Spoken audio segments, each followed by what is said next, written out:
Hi viewers, VRX77. This is my YouTube channel. Please watch and subscribe. Press the bell icon to get more videos. నా content నచ్చినట్లయితే like చేయండి, మీ బంధుమిత్రులకు share చేయండి, నాకు support చేయండి. అసెంబ్లీలో మన ముఖ్యమంత్రి రేవంత్ రెడ్డి గారు మాట్లాడారు కదా, ఎన్ని రాఫెల్ యుద్ధ విమానాలు మన పాకిస్తాను ఎన్ని రాఫెల్ యుద్ధ విమానాలు కూల్చిందో చెప్పండి మోడీ గారు అని చెప్పి అన్నారు కదా. ఇది సార్ చెప్పింది కాదు, యాక్చువల్గా అధిష్టానం నుంచి వచ్చినటువంటి ఆదేశాలతోనే సరే అట్లా మాట్లాడింది.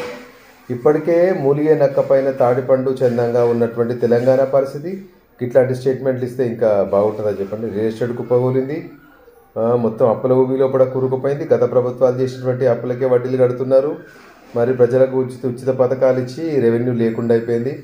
త్రూఅవుట్ తెలంగాణ మొత్తం లోపల హైదరాబాద్ ఒకటి రెవెన్యూ వచ్చేటువంటి విధంగా ఉంది. అదేవిధంగా ఈ ఆబ్కారీ శాఖ రిజిస్ట్రేషన్లు కూడా లేవు.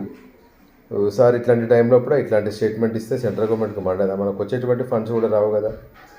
ఏదో బలవంతంగా ఇచ్చినట్టుంది స్టేట్మెంట్. అధిష్టానం మనకి చెప్తుంటే ఇక సారు ఇట్లాంటి స్టేట్మెంట్ ఇచ్చి రాష్ట్రం అభివృద్ధి పైన నిలుదలే విధంగా అనిపిస్తుంది. ఇక ఈసారి ఈ విషయం పక్కన పెడితే మన హరీష్ రావు గారు కూడా ఇంకోటి అన్నాడు కదా, ఈ పంజగుట్టలో ఉన్నటువంటి మెరిడియన్ మటన్ షాప్ లోపల మటన్ బాగుంటుందని చెప్పినది. ఇక మన వాళ్ళు క్యూ కట్టింది. ఇక 2-3 గంటలు క్యూ కట్టి మటన్ తీసుకొని పోతుంది.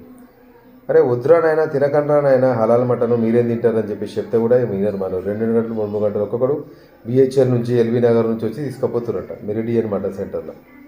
అది వీడియోలు వస్తున్నాయి, బాగా వైరల్ అవుతున్నాయి. జట్కా మటన్ తినడరా నాయన, హలాల్ మటన్ తినకండి, హలాల్ మటన్ మనది కాదు, అది వేరే మతస్థులు తినేటువంటి మటన్ రా నాయన అంటే మన వాళ్ళు ఏడింటారు వినారు కదా. తుల్జాభవాని మటన్ సెంటర్ కొండ అని చెప్పాను, మరి వీళ్ళకేమో మెరిడియన్ మటన్ సెంటరే కావాలి.